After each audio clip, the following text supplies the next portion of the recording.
Hello, welcome. I'm gonna go through some messages that I've been receiving. I haven't been on here much recently because I've been working on other things and minding my own energy. I've been going through a lot of changes, trying to stay grounded, trying to focus on keeping my energy clear and everything moving ahead and not letting any of the stuff that is shifting be a distraction to the overall flow of my life. There's just a lot. I know that people feel it.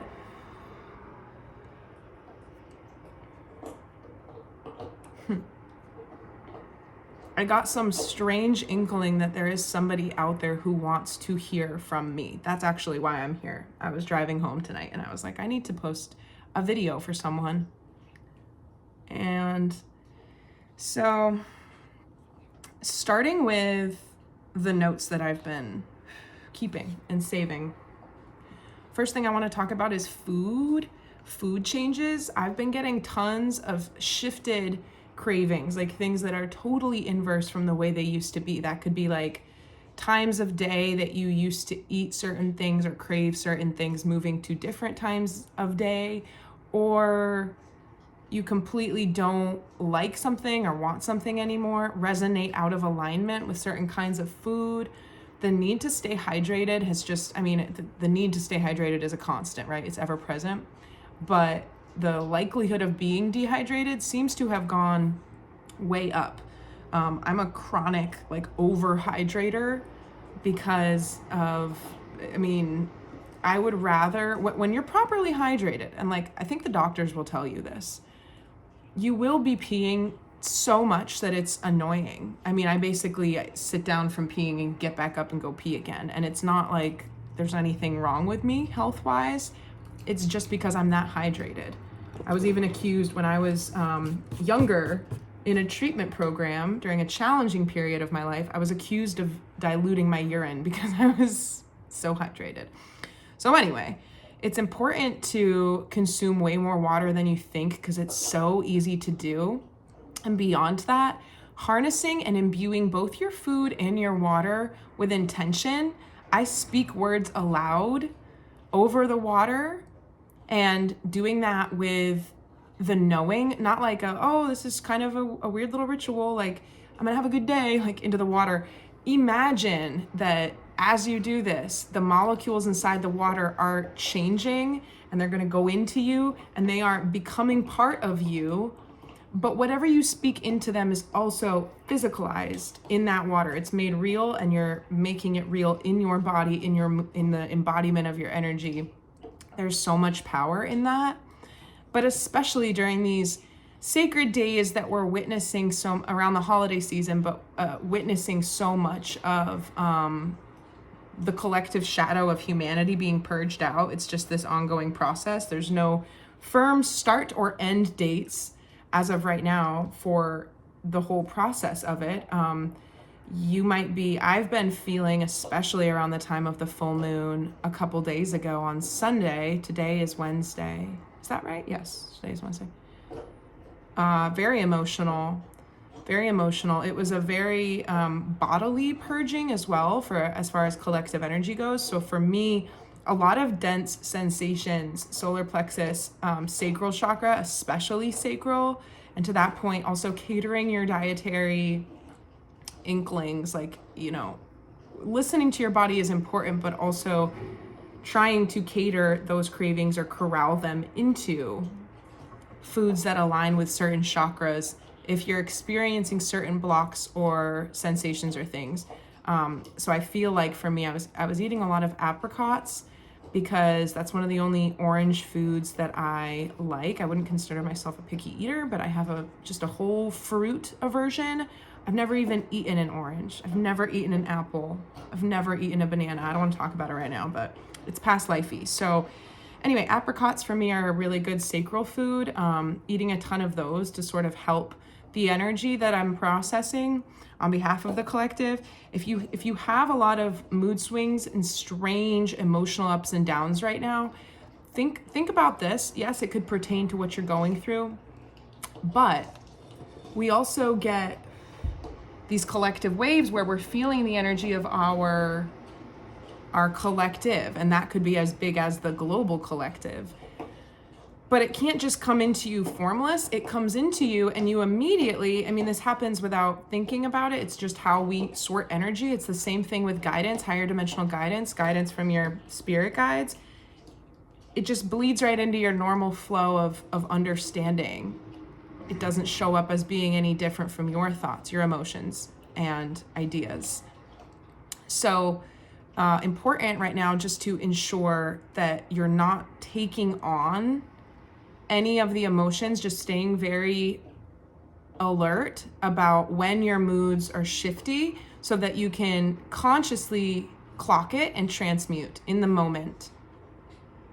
And that could be feeling into it, whatever your mind pushes up to the surface to be the narrative that's like housing these emotions. So what am I really getting at here? Like, what does the negativity that is being purged out of the collective at this time trigger within your mind? Or how is it, when you pick up on this energy, where is it making you go mentally? Or how is it playing into your ability, the ability that lives inside of all of us, to go negative instead of being able to either transmute or take things into a more positive direction? So there's something of a roadmap within this where we naturally go negatively. There's a little bit to be churned out, but also it's like, okay, well, if you weren't already on this negative thing, you know, it could just be that this energy is coming in and turning something neutral or within your thoughts into a negative, because it's inherently negative energy that we're feeling, right? There's a lot of fear and a lot of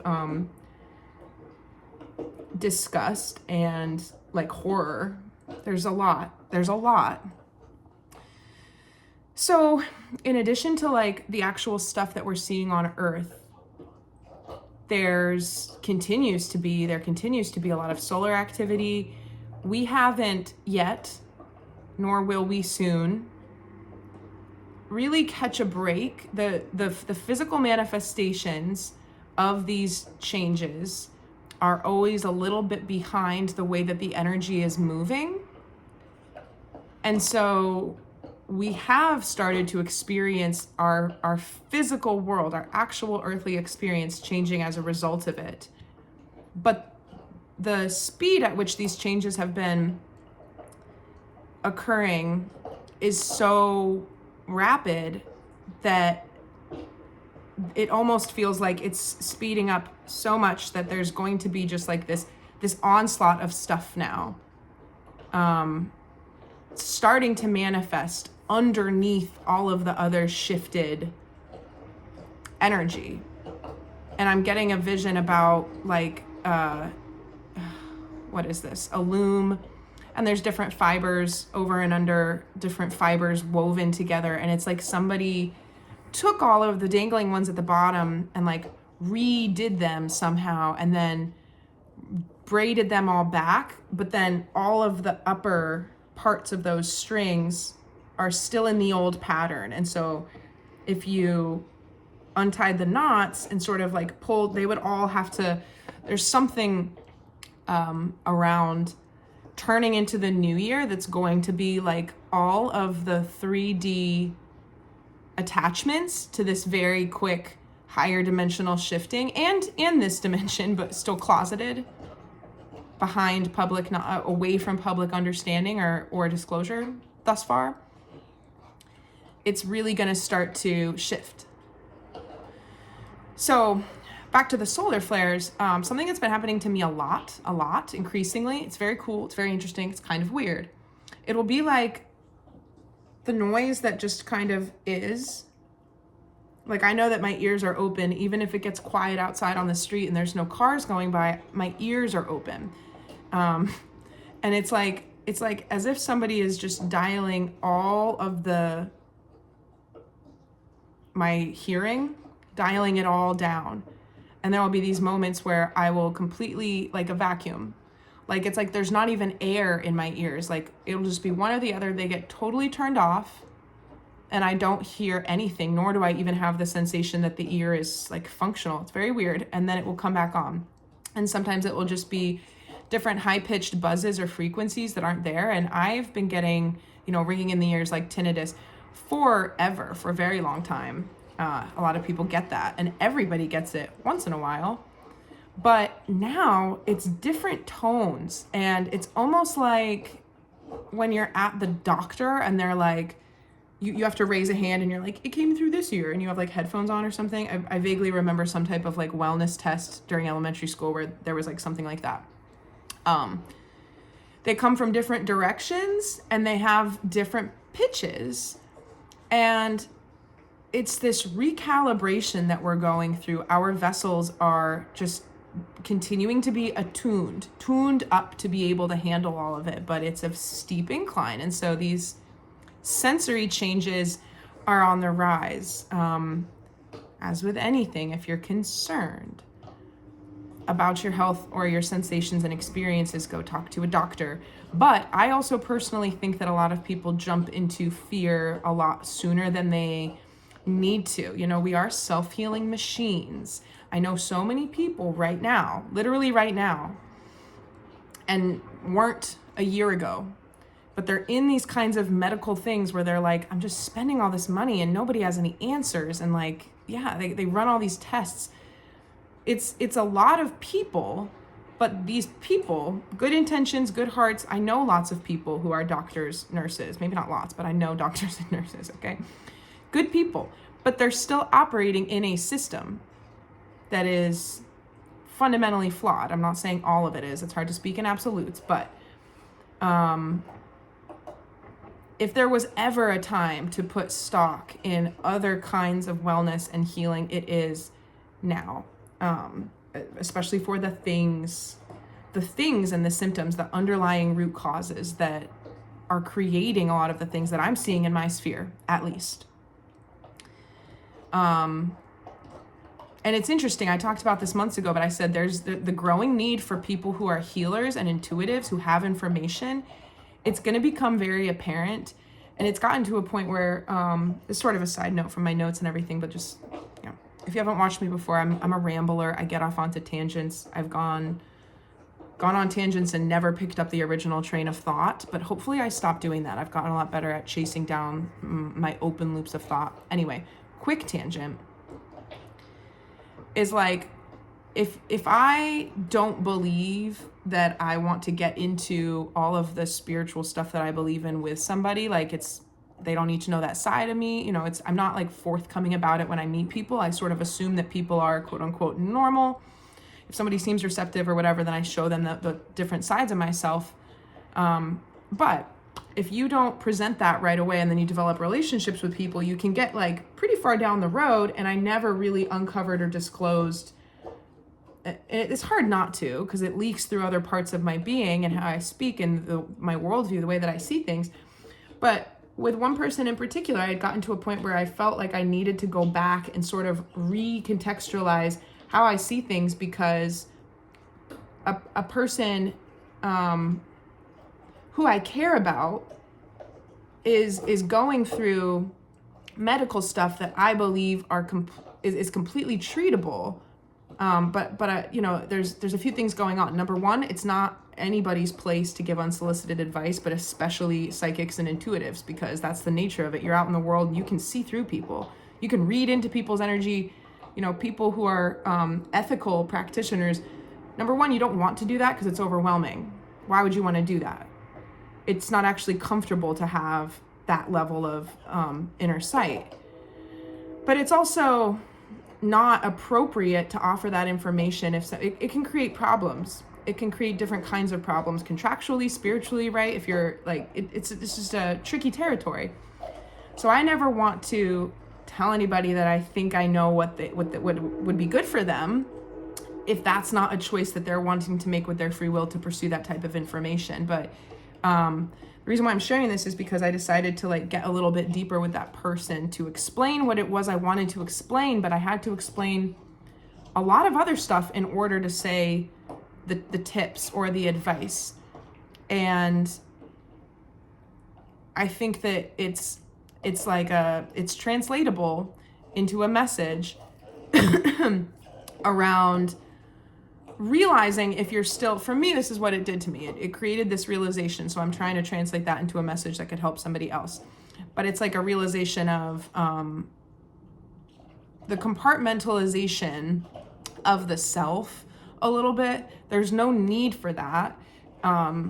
It's tricky right now for anybody who has been if you're a retired people pleaser, if you pick your battles, if we do a lot of things to keep the peace in a lot of different kinds of situations. And there's something incredibly important around throat chakra right now, solar plexus chakra, heart chakra, sort of this central situation. And if you haven't seen these examples yet, you might start to see them. I've been just seeing more and more. It's sort of like this thing that I'm like, my life and the world is calling me, asking me, showing me that I'm meant to change how I show up. And it's not like I'm gonna be different now. I'm gonna be me, but like more fully, more integratedly than I've ever been. There's less of that using the intuitive skill to be any type of like calculated, like, oh, I see into this, so I'm not gonna do that, or just this strategic thing. It's being in the truth and speaking your truth pretty much regardless. And I'm not saying like that, you're always right and you always nothing, like all the same respectful rules still apply around life. We know how to be good, reasonable, and friendly people who are fair to others and all of that good stuff, just like codes of conduct for living.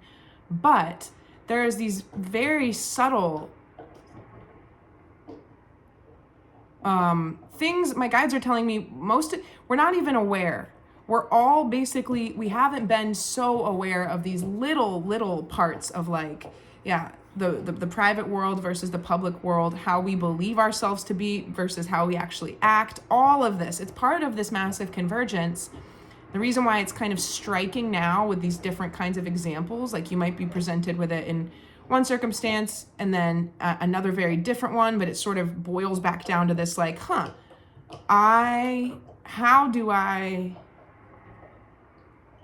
you can be thinking a bunch of different things. How did I get to this point where I'm not able to say this? Like, I feel like I have to, that was kind of my situation where I was like, I don't know how to say all of the things that I want to say without filling in this context that never came up so far in my relationship necessarily with this person. But anyway, I don't want this video to be super long, so I'm gonna keep moving through. Next note that I wrote about was menstrual blood. Obviously, this is only for women. If you're not utilizing it, putting it to use, giving it attention somehow, I recommend it. If you have questions or you don't know what that means, email me. I don't want to talk about it too much, just to not scare away the people that don't know what I'm talking about. Incredibly impactful, can perform works of miracle healing. It's one of the most coveted tools that we don't know how to appreciate on the planet.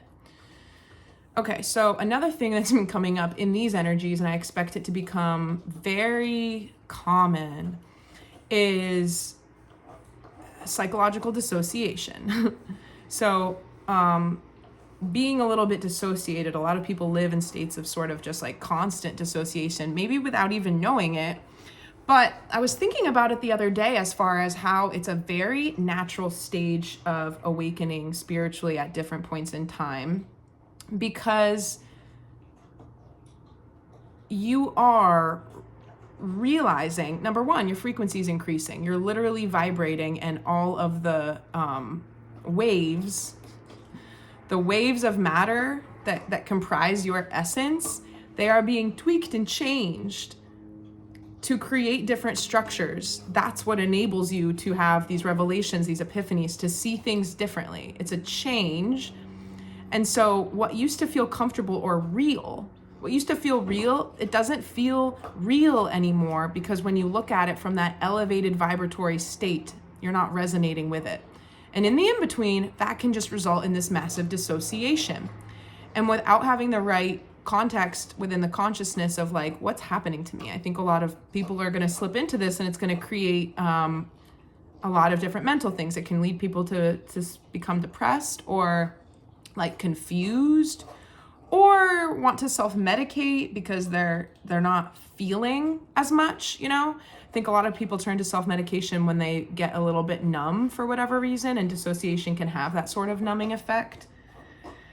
But I'm thinking about, or I was thinking about the other day, these times during my journey where I was pretty much alone. I wasn't really talking to people during certain phases about certain things that I was going through.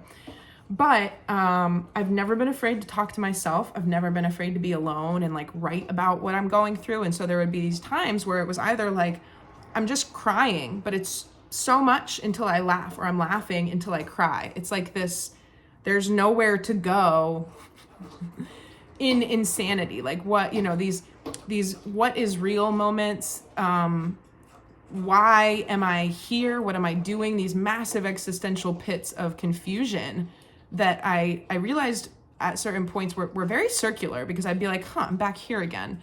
And it feels like that level of the video game thing where I'm like, there's gotta be something else. And then something massive would happen, and I would do what needs to be done on spiritual ascension, which is you cannot acclimate to more while you're still holding on to so much of the old. And we don't realize when we're clinging to certain things that we even are, because the nature of the duality and being alive is attachment. We have to form attachments to some stuff. It's the way that we exist and all that. But if you don't know that you have things to release, then you don't release them. Sometimes the universe will send tower moments that change our lives without our control. We only end up realizing later that they were for our benefit. And a lot of the times that is because you were able to let something completely new that didn't have any room energetically to come into your life. You were able to let it in finally. But when you're consciously on a spiritual path of ascension and growth, then even if you're aware of that, you can still run into these plateaus where it's like, I've just ceased to change, and I've ceased to encounter these big blossoms of expansion where I'm like, yeah, I see things totally different now. I feel different. I don't even feel like the same person. Or like environments will feel very different even though they're the same, all of that. These are the different things that we experience when we go through these big expansions. And so I want to bring it up because it's not just like a little bit here and there. There are these massive pockets of, and we're shifting onto our highest timeline as a collective for all of that stuff that I talked about with the strings to manifest. But we're still also experiencing, because it's a different experience than strictly 3D living. We're being able to tolerate more of these higher dimensional experiences. There's still a lot of glitches, and it's not, complete or absolute, or it's going to be finished on Tuesday. Like, these things are super wonky. Time isn't real anyway. Time is not real. The way that we're experiencing all of this, it could be pockets of like missing time during your day where you could have, today was like that for me. The experience of time is changing radically. Today could have been 3 hours for all I know.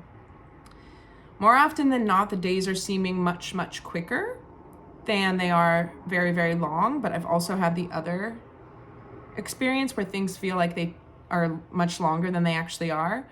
And this is bringing me back to something that I was going to talk about with like my ears and the pressure in the head and these buzzing sounds, and like having the ears like close and then open back up. I have been doing certain kinds of like prayer work and meditations and energy activations for my own body, for my house, for for Earth, for all of us. I've just been doing stuff. And when I get into a space with something that's like truly pure, I'm in my own energy, I'm connecting with my guides, I'm seeing things or saying things, it's like a 0 point. It feels like I'm outside of time, outside of space as we know it because of the relationship of these two things, time and space. It feels like, you know, how they say that in quantum entanglement, right, the electrons are not actually in a specific location. They're more of a wave, a probability that's defined by what we call a superposition, so that only when you go to measure the electron can it even show in a specific location, because you're choosing to observe or define it. Other than that, it's just a series of locations in a wave. It's sort of like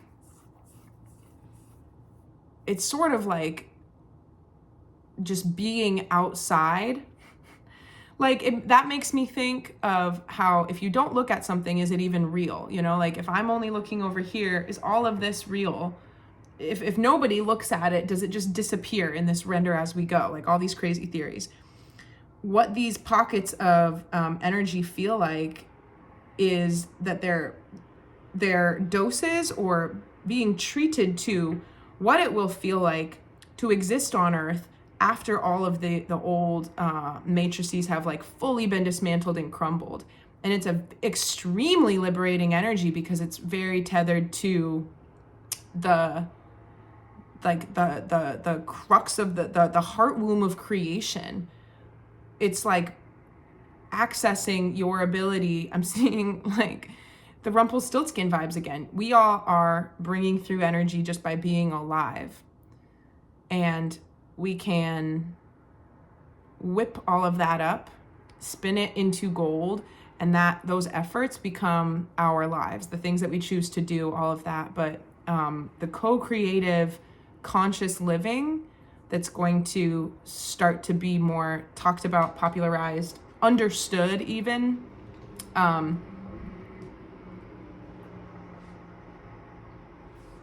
It is possible now, but we're also in the split where we still have an old world and that represents a new world. And there will be a time when it's just that. So that's super beautiful. If you've also been feeling these moments or times where it's like, I feel like I'm in like a time freeze or a time warp, there's something to that. And you probably are.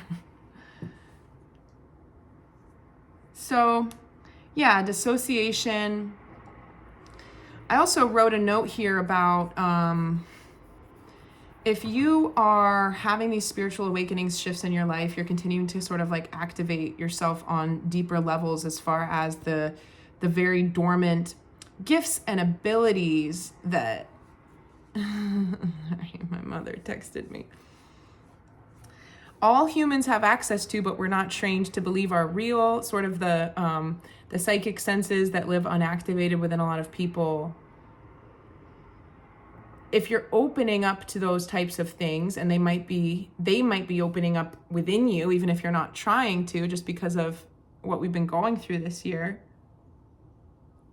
A lot of people are naturally questioning, like, am I going crazy around certain things? You know, I don't know. I speak vaguely just in hopes that more people can connect with the messaging. But the note about it is that whatever you're doing during these times, and then when you get to these moments where it's like, am I going crazy? I think a good way to tell if it's rooted in an aligned shift where like you're not going crazy, this is just so foreign to you that you don't know what to make of it, or yeah, it's a crazy thought, it's not based in alignment or in truth. How do you tell? I think that if something is challenging something, a belief or a way of navigating the world that runs very, very far back, like your whole life, in a lot of cases, it's probably real. It's probably a real awakening. You're not crazy, but that's what these types of level ups do, because it's the twisties. And if you haven't heard me talk about my twisties before, it's a visual analogy, just using these conical gridded shapes. And I don't have any close by examples, and I don't have anything to draw with.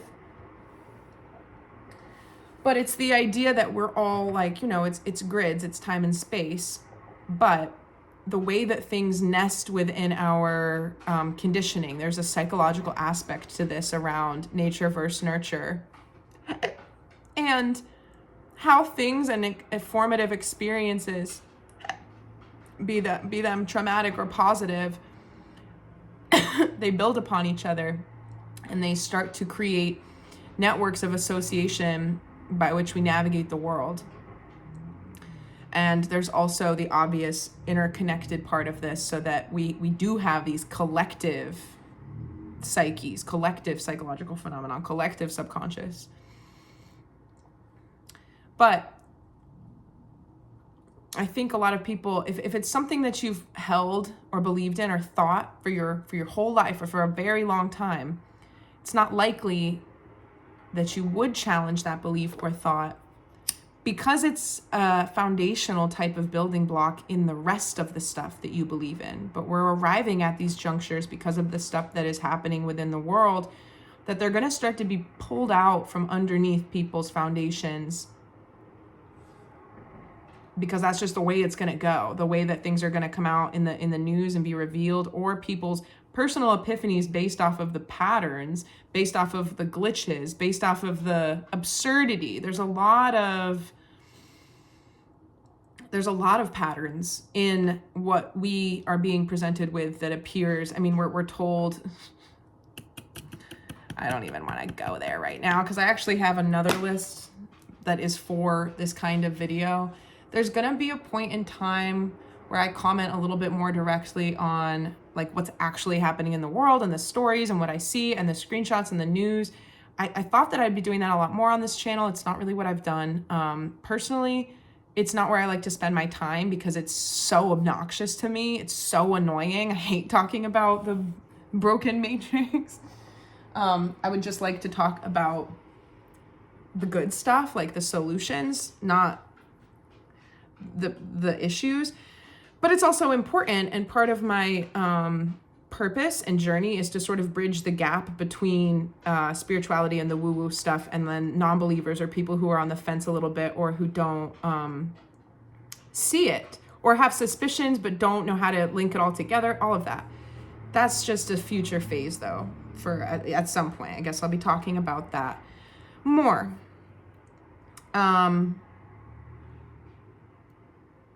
Yeah.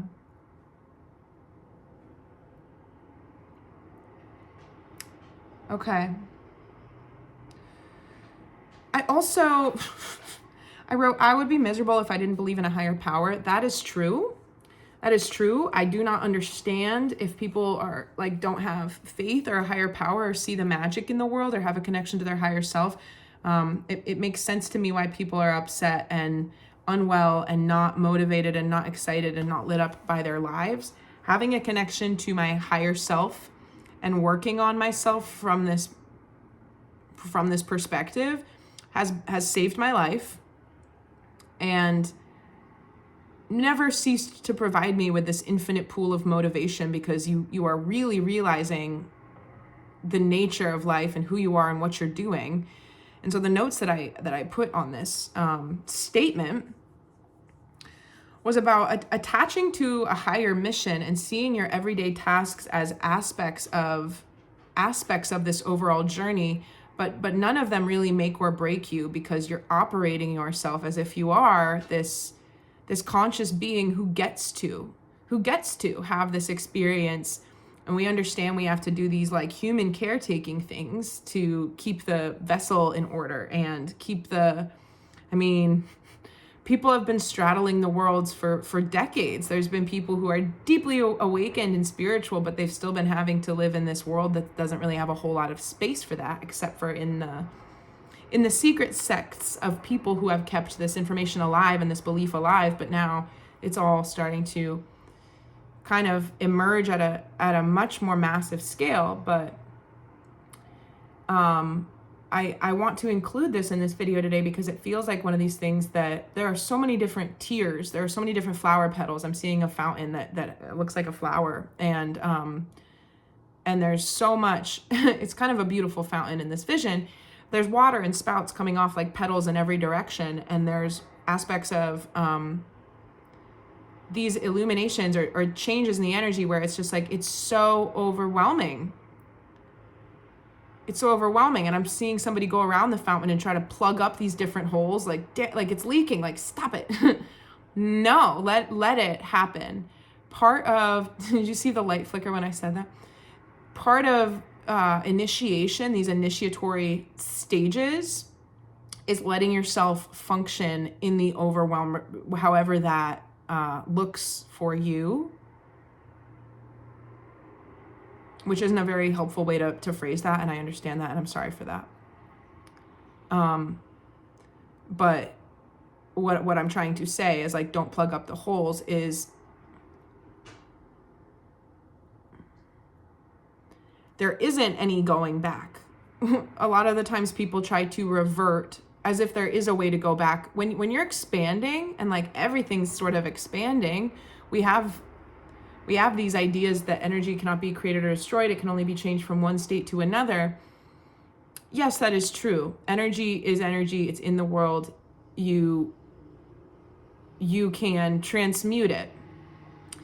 But we are also capable of bringing energy, fresh energy, into this world. Like it's what every second grants us through our consciousnesses. This is why we're even living in a world that's like this, where we are controlled to the point where our energy is fueling something that isn't for us. It's because we are the providers of that energy, but we haven't been led to understand that. We were purposely, as a humanity, closed off from that understanding so that this system would work, and it has for a very long time. I'm also getting a nudge. I want to talk to talk about this. I was telling somebody the other day about trying to talk about this in a little bit more detail, how it requires you to believe in reincarnation. And I was talking about how it's like it's not just that, and then talking about myself here, that I'm alive and I feel like I've come with a mission. It's that, like, in this life, it's that I've always done that. It's like the only way to interact with the problems on Earth and try to fix them is to come to Earth and incarnate here. And there are tons of beings, consciousness, entities, non-physical, but because of free will and the laws of the universe and the cosmic laws, they're not able to intervene with this realm in the way that humans are, because this is our kingdom. We live here. And there's this massive, gratifying, insane feeling for starseeds, old souls, people who were alive during ancient Egypt, during Avalonian times, during Atlantis, during the ancient Mayan times, during ancient Greece. Like, I don't know what your past lives are. I barely know all of mine. I don't think it's possible to. I only know a handful of my past lives, which is incredible, right? To have those recollections and to be merging with other aspects of my soul's experiences.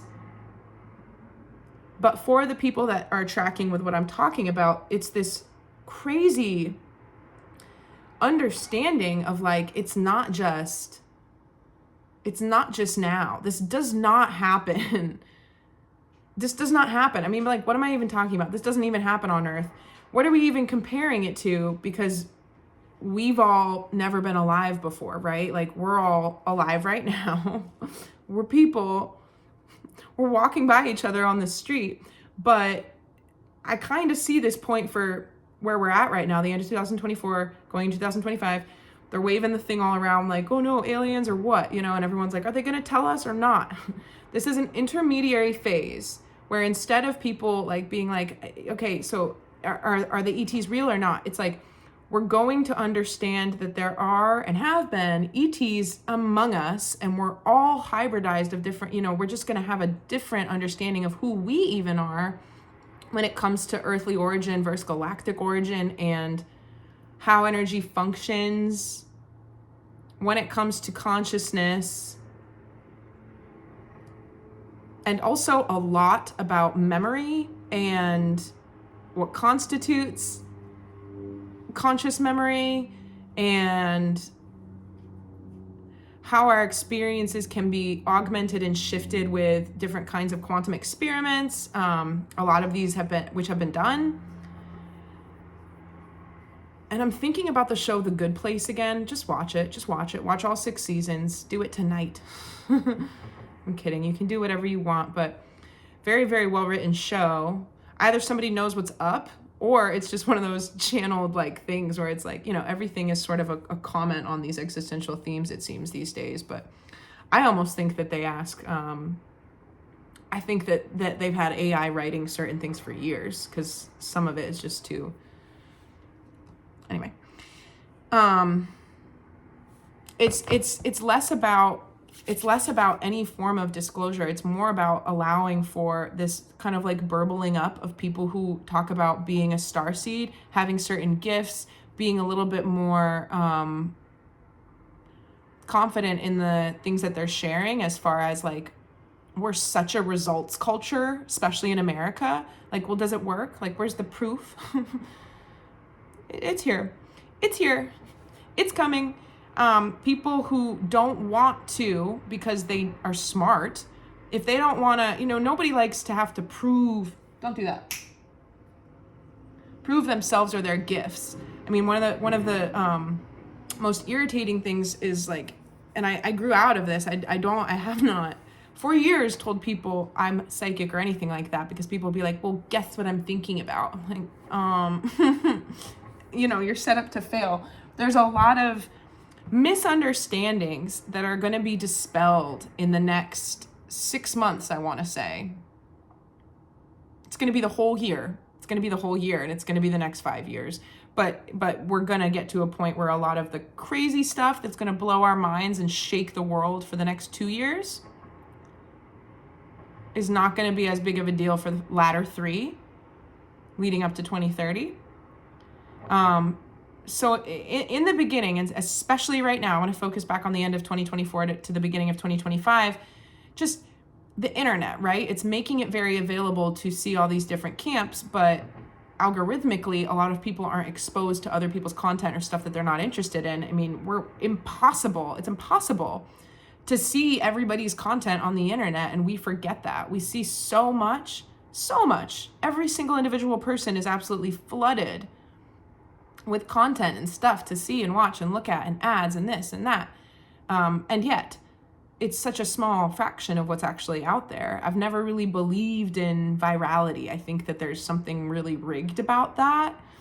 And it seems as if the scales have tipped adequately so that we're able now to understand that it's not just crazy people talking about, like, the disclosure is coming from the people. It's not just crazy people talking about this or that, or having had abduction experiences or dreams that felt like this and that. There is so much evidence. There are so many accounts. There is so much experience, and there is so much like the work of Dolores Cannon or John Mack, people who have done regressions with thousands of individuals. All of this has been intentionally not given any space. They want for people to just write it off and think that it's all crazy. But I'm seeing disclosure as coming from the people themselves, and humanity being able to accept true ETs only after they accept that there are people who believe that they come from ETs or who have talked to ETs. And that's sort of a hard one, because there's a lot of people, like a tough issue to rectify, as far as like, there are people who are never going to believe in ETs unless they saw one. And that's sort of where it becomes more about how do we choose to accept and treat other people's ideas. There's a lot of learning and growing that still has to take place in that domain before we get to the next level. And back to just the collective purging, right? And like what we are in our development as people, we have to hold a lot of stuff simultaneously right now. Everything that's going on in the world is just like too much. It's too much to think about. Didn't used to be like this. I'm pretty sure everybody knows that at this point. It did not used to be like this. The amount of chaos and violence and destruction and whatever, and how much it's being talked about and how it's being talked about. Pay very close attention to everything. To the phraseology of certain news articles, though.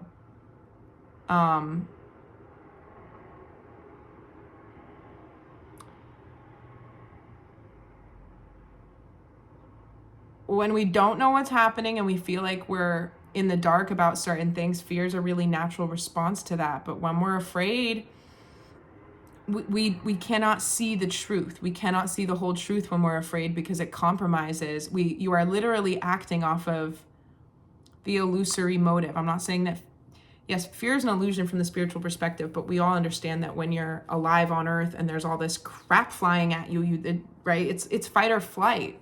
We are so easily triggered into fear, and a lot of people still wouldn't identify their skepticism or apprehension or whatever. They wouldn't call it fear, especially in this, patriarchal world, because men are like, I'm not afraid. It's like, number one, it's okay if you are. But number two, it's like, no, you are. You just don't know it. That a lot of men are deeply, deeply afraid. They just don't know that. They don't know it. But behaviorally, it's clear to see. I don't want to go on this tangent either, but just in the realm of dark deeds and all of that, we're not going to go there. So anyway, what I'm trying to get at with this message here is talking about how people are more triggerable. People aren't as grounded. This being whipped around thing, it's bringing out some very ugly sides of people. And to have compassion for that, and if you react to that and you show them your ugly side, if they show you theirs, then you're on the same level. In order to transcend and transmute and be the light and continue to hold the light, try to not be reactive to those types of things. Try to take the high road. I have had to take the high road. Not that I wanted to. I was not emotionally mature enough. I've been forced to take the high road. I'm kind of kidding here. I think you know that. So many times in my life, and only recently was it revealed to me, like, I wanted certain things. I wanted for certain people to know things about me in certain ways, and I never got my justice or whatever. This is also going out as a collective message. If that's you and you've had to be passed over or skipped on or not acknowledged, or because the world was not ready to understand you or hear you, your time never left. It hasn't come yet. And it's going to be, the reason why you had to wait for so long is because it's going to be bigger than you thought in a big way. And that's not like it only starts to become revealed when you're no longer at like any type of vengeful thing for anybody or anything. And I also feel like something that's, I lost a train of thought, so we're going to ride with that. We're going to let it go. I also feel like something that I don't see or hear being talked about a whole lot is that to accept things and free yourself is also to recognize that potential, whatever it is, that dark potential, that evil potential, that flawed potential, the things that we don't like about everything we see, absolutely everything we're presented with. There's an aspect of you that is the very thing that you don't like. And the choice that all people are going to start to make as a result of feeling, processing, and seeing so much darkness, like in truth, right? The darkness that's been shrouded from public knowledge.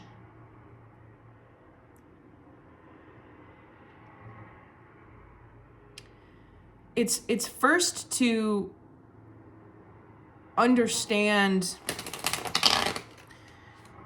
the collective addiction. Like I think about, we all have in a dualistic world, in this yin and yang way, we all have all of the emotions. We have potential for all of the emotions.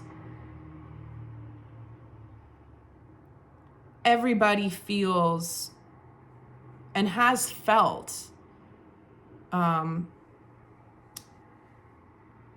as a result of those feelings, had ideas that they're not proud of, that are dark, you know?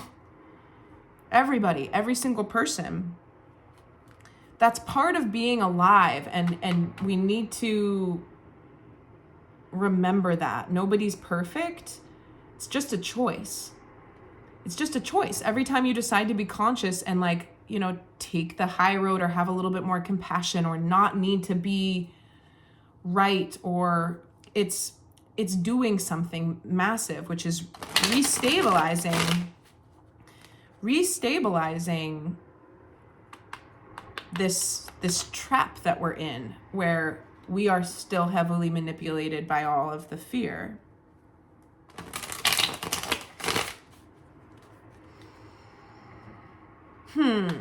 Last message that I had to cover in this video, and then I'll pull some cards, was about animals. Is about animals. If you're having a hard time right now in these energies and you don't have any pets, I would recommend going to like a petting zoo or driving into the middle of nowhere until you see some horses, or, you know, not a zoo, because those are depressing in most cases. The conditions of zoos are kind of depressing for the animals, but my animals have been absolutely out of this world angelic as far as helping me with my own healing and managing the things that are happening in my life right now. And animals are going to become a much bigger part in the future, a much bigger part of our society. I think that we should speak to and treat animals just as you would a person. They're no less conscious. They just have different abilities. I was crossing the street the other day. Last night, I was walking my dog, and somebody was crossing the street in the other direction, and he was pulling on the leash and scolding his dog. And oh, it hurts my heart, because that's a smart, sweet baby in there. I don't know what he's doing to misbehave, but it's not because it's not a perfect creature. And it's I mean, it's just like with children, right? And how people aren't always the kindest to their kids and all that. But we are all learning. There is infinite points in our beautiful fractal blanket. It's not our job to operate any other point of the beautiful fractal quilt than our own. And within that, we are liberated because we know how meaningful that is. We know how much it does to pay attention to it, because it's interconnected to the whole, and it sort of takes the pressure off. You're not able to get inside or judge anybody else's experience except for your own. We're also being asked right now, if you're having like negative thoughts, feelings about things, about people, just let that go. Try not to be critical of yourself or of others right now. It can do a lot more damage than you think. Even if you think something is necessary, like in the circumstance of constructive criticism, just really double check if you want to go there with that situation or with that person. But I'm going to go back to the animal thing for a second.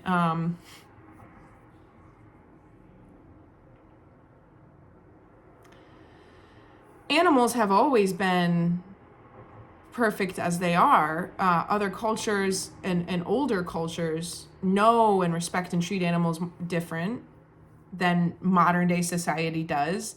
We're going to be getting back to that a little bit. I've been seeing videos of people who are Reiki practitioners, and they utilize horses, and the horses will go and put their head on the person, and horses have a massive heart field. We have a large vortex coming out of our heart chakra. You can measure it. And the horses have an even larger one.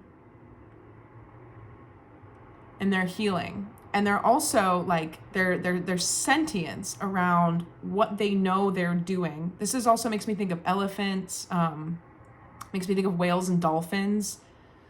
We will start to understand that it's almost like a lot of the animals on Earth could be considered ETs. Some of them are, some of them didn't originate here.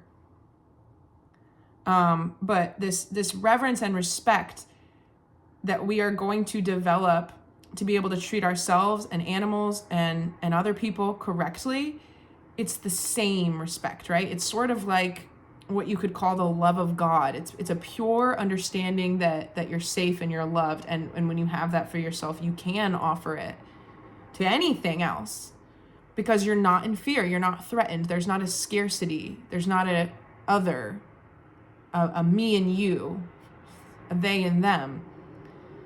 There's an understanding of your needs being met and you being able to draw upon what has gotten you to that place to be able to just offer it to animals and people and all beings.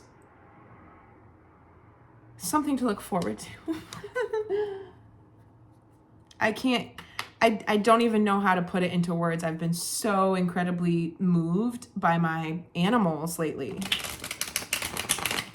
I'm having to be really patient. I want more animals in my life. I want access to more animals more regularly, but I can't get any more animals right now.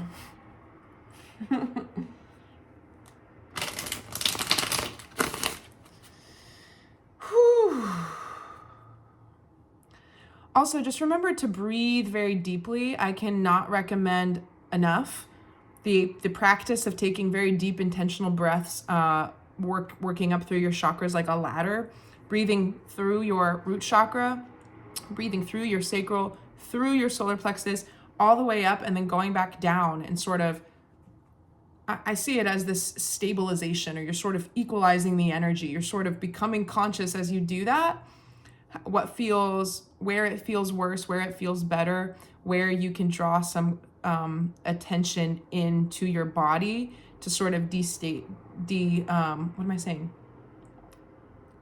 not destabilize. Decentralize the feeling of breathing so that your whole body is sort of breathing together, like all your cells are doing the breathing. And it helps you feel lighter. It helps you release yourself of what people call ascension symptoms, or the aches and pains and the physical abnormalities that we experience in such intense energetic times.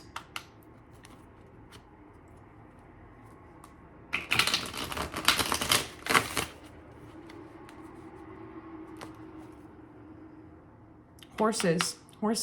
I really wanted to go see some horses, or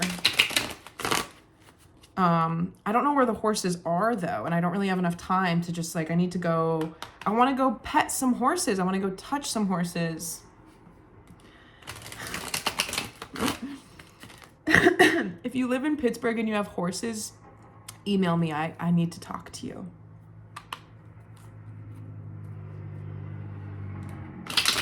Also, I've been doing these seraphim, biblically accurate angel paintings, different interpretations of angel energy, different energy centers. Prior to starting this series, I did not think that there was going to be chakras that correlated with certain pieces, but there are. This is the beauty of being an artist who works in channel, is that you don't even know what you're doing until you do it, and then whenever you do it, it changes. So I have sketches for these pieces that I'm doing, but not a single one has come out like the sketch, not a single one. And my angels told me a few weeks ago, every year you can enact a set of 11 pieces off of these sketches, and every single November they will be different. And I love that. I think that's very cool. The piece that's underway right now, I could give you a preview of it, but I don't want to. I've been taking tiny little short videos of me painting it that I'm going to turn into a short video when I complete it. But I sort of spiraled out. I was on this very specific, every 3 days I complete a painting. That felt good. That felt right. I was capable of doing it. which for me means working an entire day at my day job, coming home, painting for 5 hours, and it's like a merry-go-round, a ton of work, ton of effort. I like moonlighting, and I also know that I have to push myself a little bit more into that to be able to sort of transition out of my day job the way that I want to, but everything in divine timing. And it hit an hour right when I said that. And I think some of the Mars retrograde stuff was really bizarre. Those energies were really bizarre. And so I stepped away from it. And it wasn't clear to me when I began the painting, but it has become clear to me that this one is about the heart chakra. And I don't know when I'm going to complete it. I asked if I was supposed to work on it tonight, and I did not get the pull to do that. That's why I'm sitting down here recording a video. I'm not painting. And this is less about my painting. It's more about the heart chakra.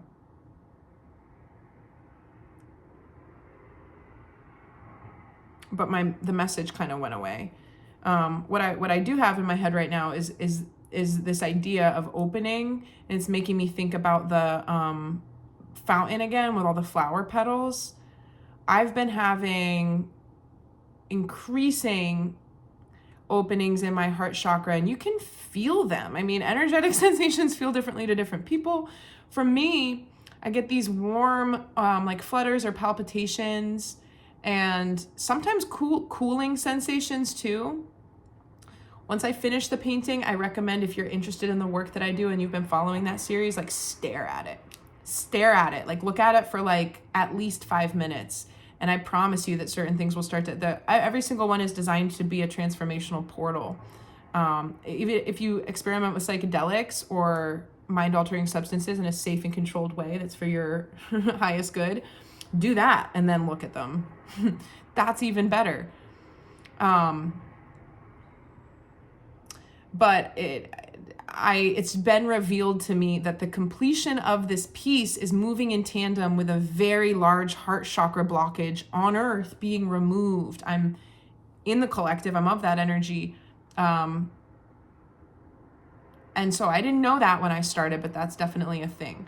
So anyway, let's see what we have here.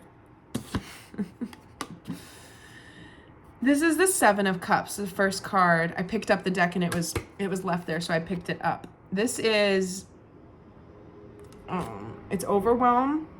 It's not knowing what's real. It sort of ties into the bulk of this, the energy of the messages that I've been discussing tonight, with like dissociation and feeling overwhelmed with all of these things, both inside of us and in the world outside of us, just popping off in all these different directions. I typically take 3 cards: current energy, energy to embrace, and energy to release. Just checking in to see if that's still the vibe, because I haven't done a reading in a while. Top and bottom, so it's going to be energy to embrace, energy to release. Yeah. Queen of your castle, king of your kingdom. There's something to do right now to help you feel better. You're not going to be gaslighting yourself, so don't get me wrong. It's not about, I'm saying that because my brain's always like 5 steps ahead, so that's why I cut myself off.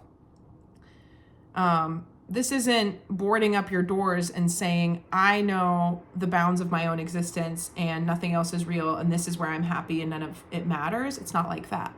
It's holding space for all of this overwhelm, all of this changing stuff, the stuff you like, the stuff you don't, the stuff that's leaving your life. Maybe some of it can't leave quick enough. Maybe some of it you don't want to leave, but it is anyway. Like all of these different energy dynamics, things moving, things changing very quickly. There's something within that where you don't have to block any part of it out in order to have mastery, in order to feel confident within yourself again. But there is a way to reclaim that, and it has to do with scaling back. And this is sort of, I mean, the Queen, the King of Wands, I see them as expansive energies because it's a queen and a king, but it's also fire. Wands associated with fire, creativity, passion, and ideas. That's sort of, it's an active energy. It's masculine energy. It's not passive. It takes up space. And it's counterintuitive that the advice is to scale back a little bit, but it's not from the fact that it's all happening and that it's happening in different directions. When I say it's, I mean like life, life circumstances.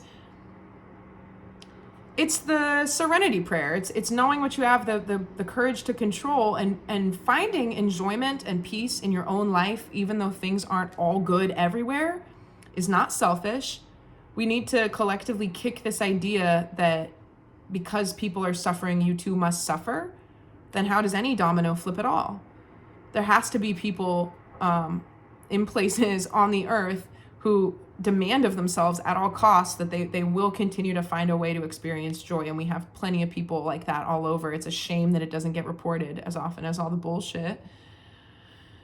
But it's a energy to embrace is like, and I also see this card for me, it's a your happy place type of thing. Energy to embrace whatever you can, when you put your hands out right now and it's dark in the world and you're just like in your own space and you reach out, the closest thing that is very you, quote unquote. It looks like you, it smells like you, it feels like you, it's something that will make you feel comfortable. And I'm speaking loosely here. It could be an activity that puts you back into your groove, or it could be even a clothing item. It could be something that you choose to wear. It could be like an attitude that you choose to snap back into, that you got away from, that's a little bit more aligned with you when you're feeling your best. Almost in a fake it till you make it type of way, where it's like, I'm gonna start today in this vibe and see how it goes for me. I don't know, what's the energy to release now? Yeah. It's the Eight of Swords. So this is not knowing what to do and choosing not to do anything in the overwhelm, when the way is not clear, when it's like we're on a merry-go-round that's also an intersection, that's also a quantum pancake, and it's like there's just so much branching off of every moment. It's a lot. It's a lot to manage. But don't shut down. And I don't mean you can't like take time to rest. I've been sleeping a lot and I've been sleeping deeply, but I've also been waking up tired. That could be happening if you're, which we all are, active in other dimensional spaces. Whether or not you remember it, keep in mind that the things you experience in your dreams are real experiences. They're just happening in a different bandwidth of frequency. I don't remember all my dreams at all, especially lately. I feel like this goes without saying, right? It's just the don't allow for all of this to stagnate you. Take your power back. What's the blind spot in the incoming energy? That's perfect. It came out just like this. So this will be blind spot. This will be incoming. If you haven't watched me before, I hiccup a lot. Hiccuping is a form of releasing energy or clearing. So it'll never stop happening, I don't think. I've hiccuped my whole life. I hiccup every day, multiple times a day. All right. The blind spot is the Four of Cups. I just had a deja vu.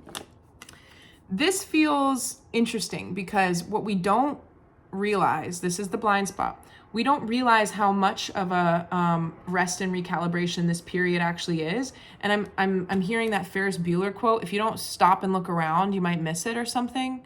Life is pretty something. If you don't pause and whatever, then you might miss it. That's sort of like this period. So there's no time like the present to count your blessings, get your bearings, declutter your house, get your shit straight as far as like practical matters go. Make some lists. I don't know, clean out all those drawers in your refrigerator if there's like, like that type of stuff. There are so many things that we can do right now, even though it feels like we're stretched thin and we don't have much ability, like this energy, right, to move. That's an illusion, and it's how I'm just gonna say it, right? It's how the powers that be want it to feel.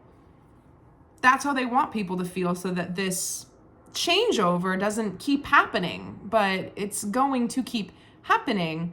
And so what we don't see is how much is available to us in this like meditative state. And it feels a little, Four of Cups can be a little bit like apathetic or not seeing things or not noticing things. So I feel like that's pretty aligned with the message that's coming through, because it's neutral. It's not a good thing. It's not a bad thing, but it is a thing that we don't realize that this is actually a phase that we can sort of reclaim for our own purposes. What do you feel like you need to address? I know that the holidays create travel and different types of engagements for different people, and we end up feeling like we don't have a whole lot of like time to ourselves. I am not a normal person, I don't think. Who's a normal person? Like, what does that even mean, right?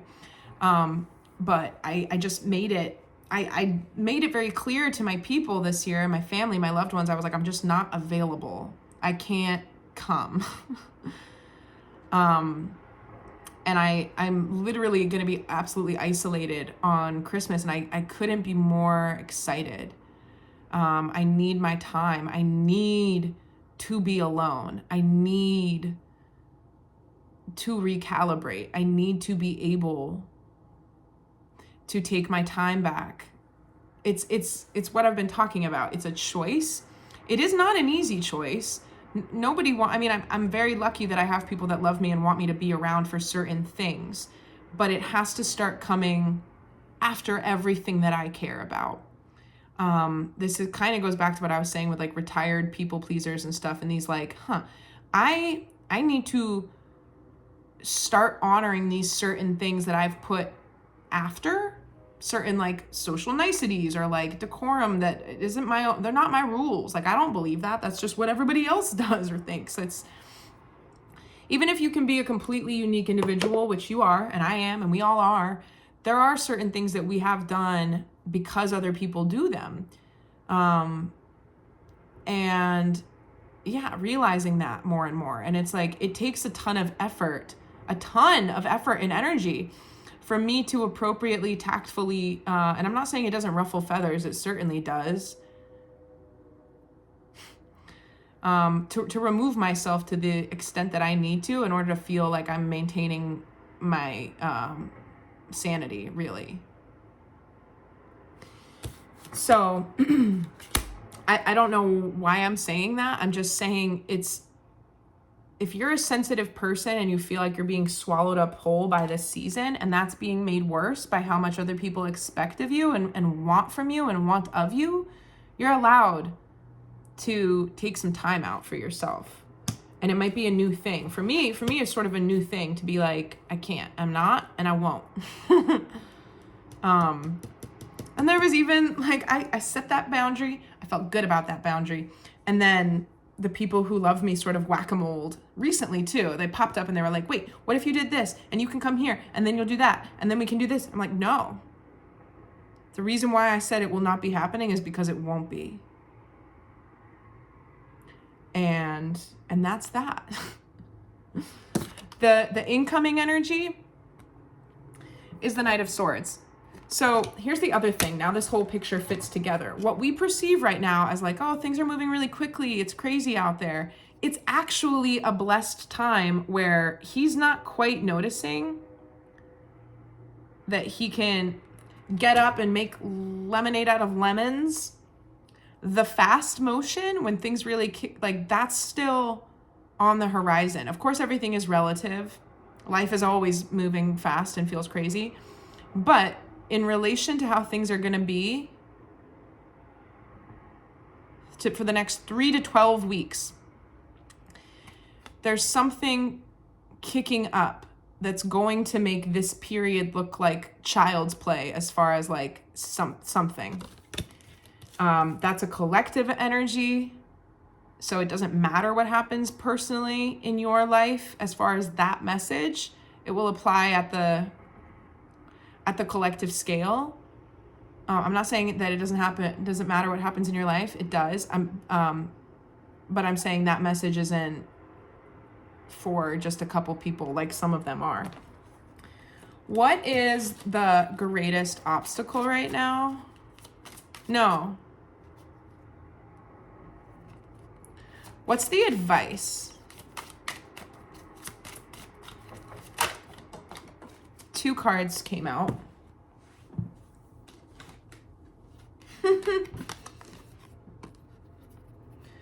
Wow. The Ace of Cups and the 9 of Cups. I was talking about like feeling like I would be a really miserable person if I didn't believe in a higher power, if I didn't believe in magic, if I didn't I don't know. It's bringing me back to that message, because when a lot of people go on these quests of like, why are we alive? What's happening? Existential, philosophical, or not, right? It could be just like angsty. We often arrive back at love being the point of life. It's to love, it's to have a good time, it's joy. There is no point, so why not have a good time?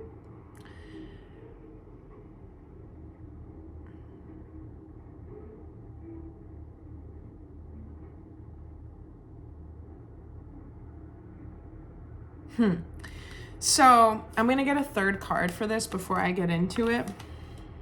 And I'm going to cut the deck to get it.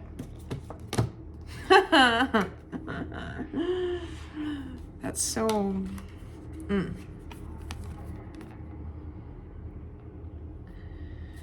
Okay, so there's a message coming through about the individual versus the pair or the team or even the community. So this has to do with like soulmate partnership, right? 2 cups, not just one, but 2. And we have a dark one, we have a light one. It's sort of the yin and yang, the masculine and the feminine. We also have like the caduceus, the snakes. And then Ace of Cups. So, I mean, you can't get any 2 more loving cards than these 2 when it comes to forming a new kind of partnership, as well as the 9 of Cups with this. Emotional fulfillment. And the sense that I'm getting is that a lot of people out there have been either you relate to twin flame stuff and you were triggered into your spiritual awakening for the first time, a different level of your spiritual awakening, upon meeting somebody, but you're not currently with them.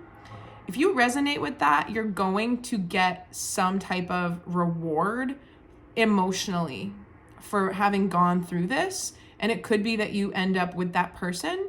It could also be that you end up with somebody who is available to you if that person is not. And it's also about not having to, there's something, I slightly relate to this. I think that people in the viewership might relate to this. There's something strangely like martyrdom-like about the energy that I'm picking up on with navigating life, like doing it for some reason, for some purpose. And that could be your calling. I'm not saying that what you're doing isn't aligned or like these things that we have to do, but it's been lacking as far as you feeling like you're fully in emotional fulfillment, in love and being loved and experiencing that, which we all deserve to have and experience. Clarify for me. Clarify for me why the advice is the Ace of Cups, the 2 of Cups, and the 9 of Cups. My guides are saying, hold the hope. Look.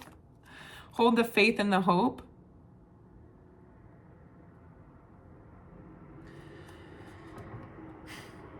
This is the star card in this deck, right? So there's also this message coming through about wish. I haven't shuffled this, I will, but that was a little synchronicity there. Wanting that kind of fulfillment and love and not having had it yet / ever.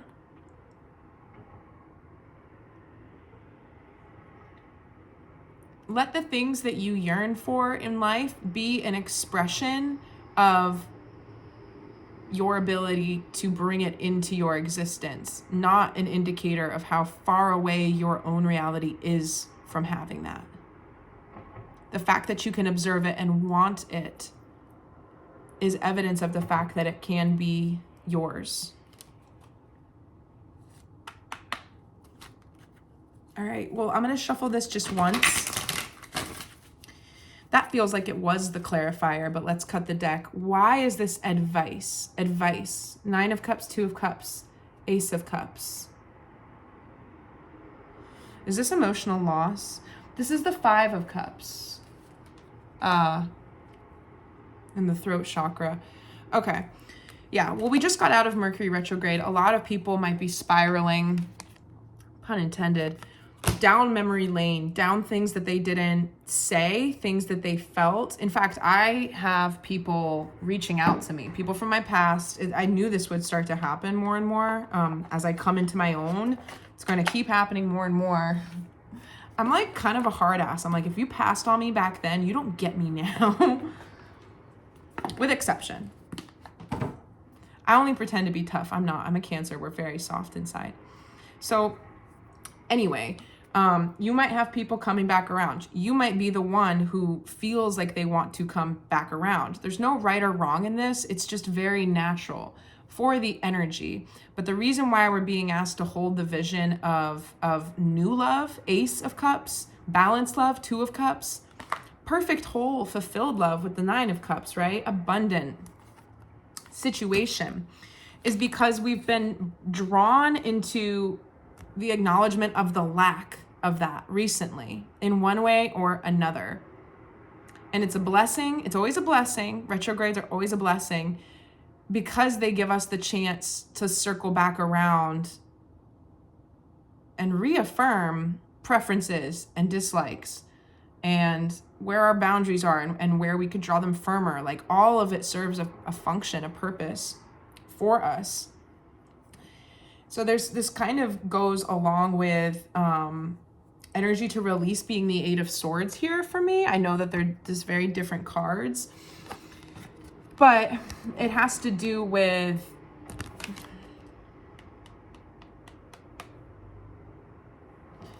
I don't know. I just had the feeling that if I counted, look, 1, 2, 3, 4, 5, 6, 7.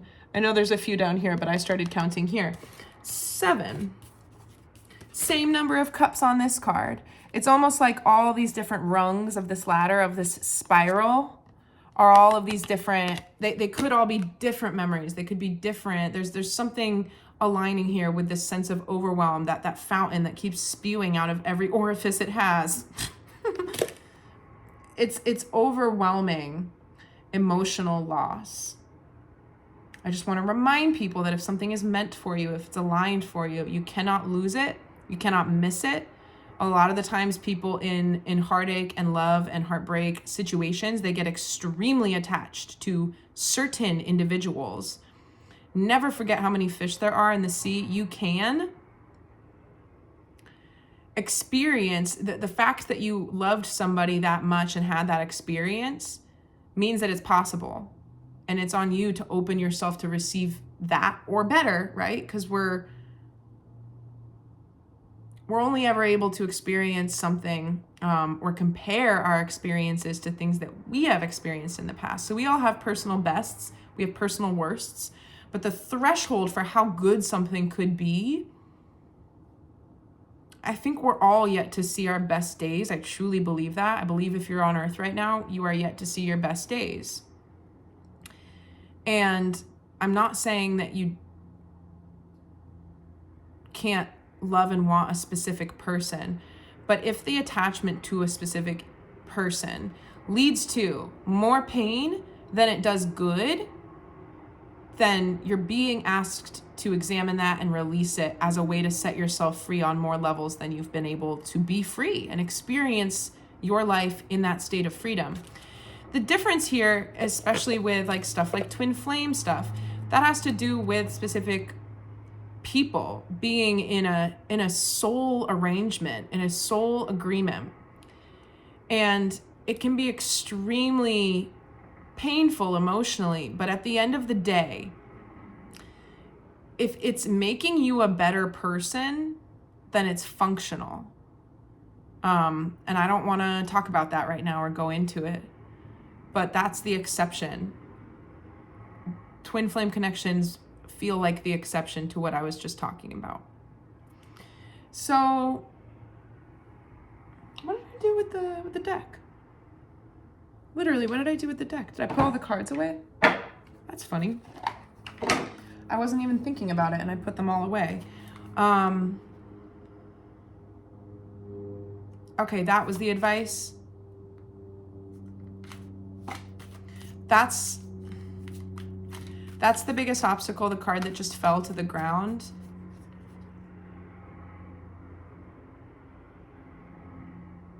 And then I'll know what to do after. There's a message within that too. I think that there's something really counterintuitive for a lot of us right now, where I know what I said before about like, you have all this time to do these things. You don't have to let this time go to waste, even though we're in a new energy. We're kind of like have sea legs, like we're figuring out how to navigate and all this. But like, if you take care of yourself, you stop consuming so much internet, you get less screen time, you hydrate appropriately, you won't feel overwhelmed. You seal yourself, you are your own metronome. Excuse me, I put that into a written post that I did from like last week, I think.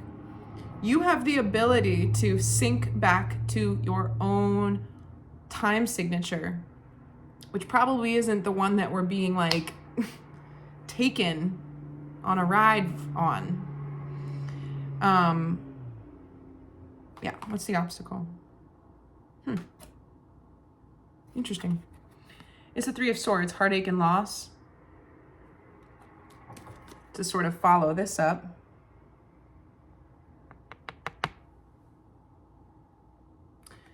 I mean, I just want to bring us back to when I paused. I had the intuitive nudge to get a third card. I did not take it from the top, the bottom, or shuffle it out. I chose to randomly cut the deck, and I got the Two of Cups to go with the Ace of Cups and the Nine of Cups.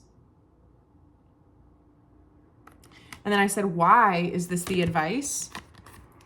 Because of this emotional loss, this feeling of being left out, of having missed out. And I feel it right now. I feel like I want to give you a hug and tell you that it's okay. Because it really is. If you need help, you can email me. But anyway, it's even, I can feel it in my heart chakra. Like it physically hurts. There's something really deep happening right now in the emotional spaces of the collective and potentially you, if you've been resonating with this message around like certain things that have happened in your life for a long time, and it feels like it's part of you. It's not, though. There are certain things being shed right now that you couldn't even conceive of your life without. And they don't have to be physical things. They could be internal things. Or they could be certain things inherited, familial stuff, infrastructure of the unspoken networks of how families function, these types of things. There's something that is exiting your life. You don't have to do anything to either as well. Don't think that what I'm saying means that you have to change what you're doing. I'm just commenting through the energy, on the energy, that it feels as if in the next 3 to 12 weeks, you're going to start seeing, if you can keep the faith, keep the hope, remember what you want. And something that's pushing this out, this lack energy that you've been carrying, your belief and your conviction that you do, even if you haven't seen the evidence of it, if you tell yourself that you are creating your reality with your thoughts, that you are creating your reality with your vibration, that the sheer will to want something and attract something is enough, that's it. Like, that is pushing this thing out.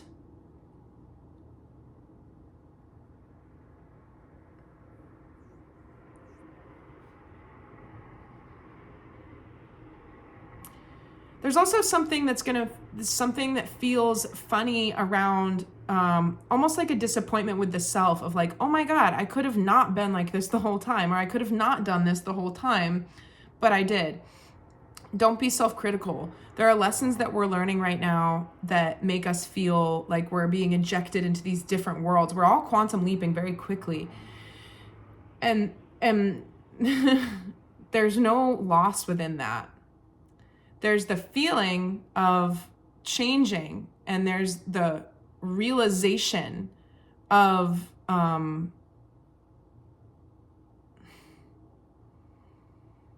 loss when it comes to change, because nothing stays the same. But when you grieve an old version of yourself, you're also celebrating a new version of yourself. And that is no less important. I mean, I think it's more important, because that's who you're moving into. One more card, cut the deck. Yeah. It's the Ace of Cups again. Look, love begins. Confirmed.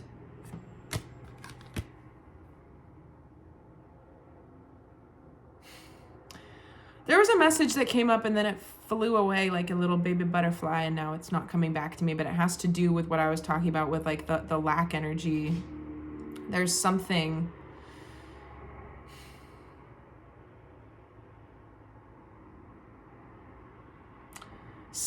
about family. It's not meant to be. They're not bringing it back. My guidance system is not bringing this message back, so I'm going to accept that. I'm going to let it go. But all in all, I hope that this helped you. I hope that you're doing well.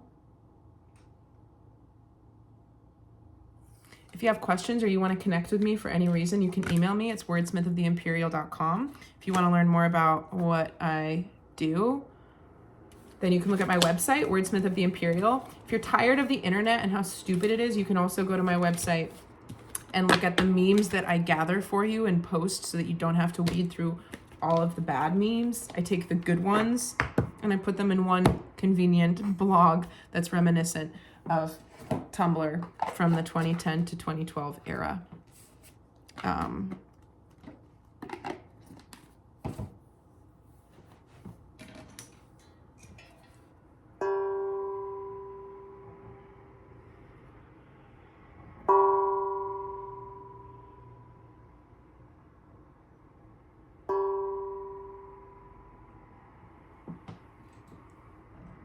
All right.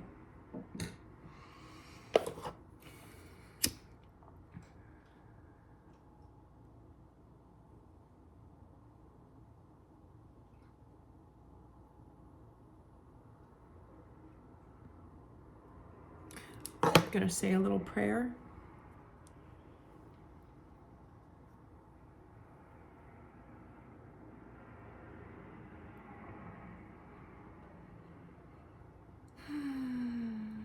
Saint Germain, Archangel Zadkiel, and workers of the ultraviolet flame, please come over me, burn off anything dark.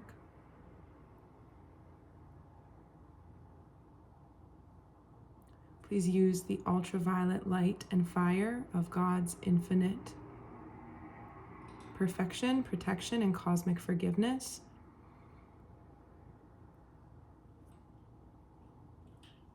to cleanse all situations and circumstances in my life, the lives of whoever watches this video, our homes, our bodies, our vehicles, our families, our loved ones, our finances, our projects, our goals, our relationships, our minds,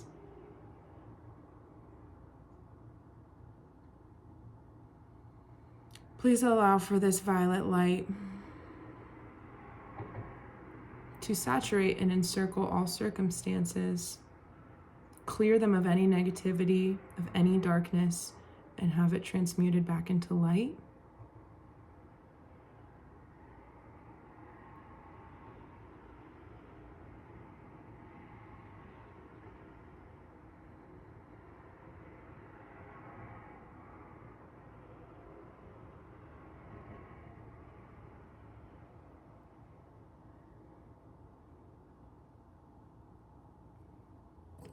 And so it is.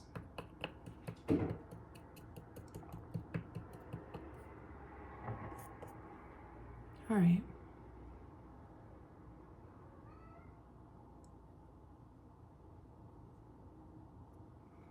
All right. Thank you for watching. Have a lovely night.